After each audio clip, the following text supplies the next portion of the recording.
On va prendre 6 petites minutes pour discuter de cette semaine cruciale pour l'intervention en Syrie. Vous savez que Barack Obama joue son va-tout dès aujourd'hui pour arracher le soutien du Congrès à une action militaire contre Damas. Notre invitée, c'est Isabelle Poiraudot, chef du service étranger à Europe 1. Bonjour Isabelle. Bonjour Wendy, bonjour à tous. Bachar el-Assad continue de dire qu'il n'est pour rien dans l'attaque chimique du 21 août. Il l'a déclaré à CBS et on apprend même, d'après les services secrets allemands, qu'il n'aurait pas donné son feu vert à cette attaque. Des services qui sont visiblement très bien renseignés. Isabelle, ça on l'ignorait peut-être encore. Oui, les services allemands, il faut savoir qu'ils ont quand même une expérience très grande dans la région pour défendre leur allié Israël.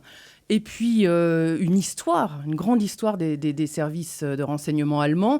Vous savez, même post-Seconde Guerre mondiale, quoi. C'est vraiment un pays qui s'est construit avec beaucoup de renseignements, l'Allemagne de l'Ouest contre l'Allemagne de l'Est. Ils ont vraiment des capacités. Et puis notre envoyée spéciale permanente à Berlin me confiait une info ce matin. Elle me disait, il ne faut pas oublier que l'Allemagne, c'est un pays qui a une grande capacité d'ingénierie. C'est de grands ingénieurs. Ils ont créé des systèmes de surveillance qui sont sûrement au-dessus de la moyenne. Et c'est ça qu'ils ont observé. Ils ont cette espèce de bateau, le Hawker, qui a un service d'écoute qui permet d'aller à 600 km à l'intérieur des terres, depuis les eaux internationales, bien sûr, puisqu'ils ne sont pas du tout impliqués. Ils sont en eau internationale, en dehors de la Syrie. D'accord. Et ils peuvent écouter des communications jusqu'à 600 km à l'intérieur des terres. Ce qui remet en question, en tout cas, la fameuse ligne rouge franchie, Voilà. qui n'aurait pas dû l'être par Barack Voilà, Obama. parce que, effectivement, oui. Oui. Non, je vous en prie. Non, parce que les informations qu'ils ont interceptées, ce serait qu'effectivement, à 4 reprises au moins, de hauts gradés de l'armée syrienne ont demandé l'aval de Bachar el-Assad pour des bombardements à l'arme chimique, et qu'à 4 reprises, ça leur a été interdit. Et voilà. Alors, on a beaucoup de questions sur ce sujet.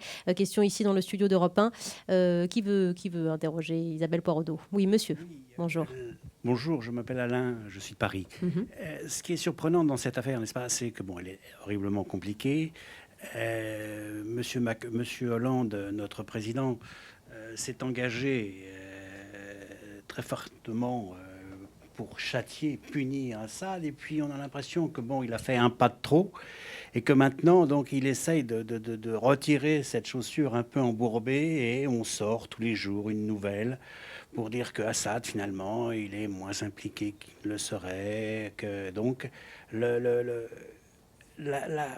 comment dirais-je, c'est très mystérieux, et ça complique encore les choses. En l'occurrence, l'impression, si je peux vous répondre, citoyen. Alain, c'est en l'occurrence l'information dont on parle là, l'information allemande, elle paraît dans Bild am Sonntag, un journal allemand qui paraît le dimanche, et elle a plus une répercussion intérieure pour les Allemands que pour les Français. Et après, quand on interroge ce matin l'Élysée ou le Quai d'Orsay, ce que j'ai fait sur cette information, on répond à l'Élysée comme au Quai d'Orsay.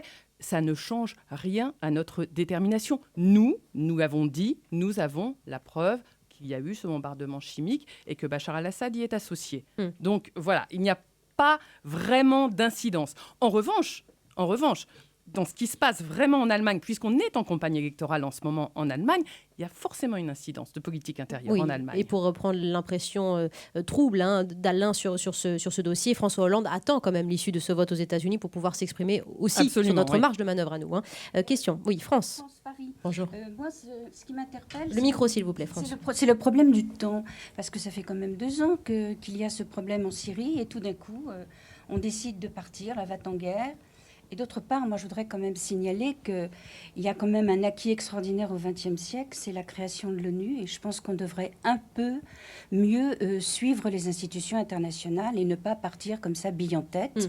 Nous ne sommes plus la France du XVIIe siècle et il faudrait quand même s'en souvenir. Voilà ce que j'ai à dire. Et la question qui se pose, c'est comment détourner justement et contourner cette institution, Isabelle Poiraudot? Alors, la contourner, c'est pas vraiment ce qu'on cherche à faire. Je pense que personne ne veut contourner. En revanche, ce qu'on a dans les faits, c'est un blocage au Conseil de sécurité. Ça, on sait que le veto russe est là, que le veto chinois est là, et qu'à partir de là, on ne peut pas passer par un vote du Conseil de sécurité.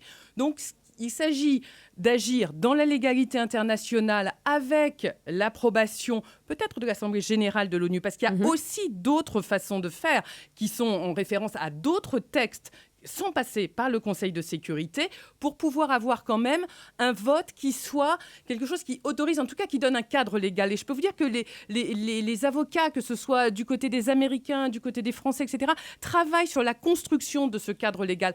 Personne n'a ni envie, ni intérêt d'intervenir en dehors de la légalité internationale.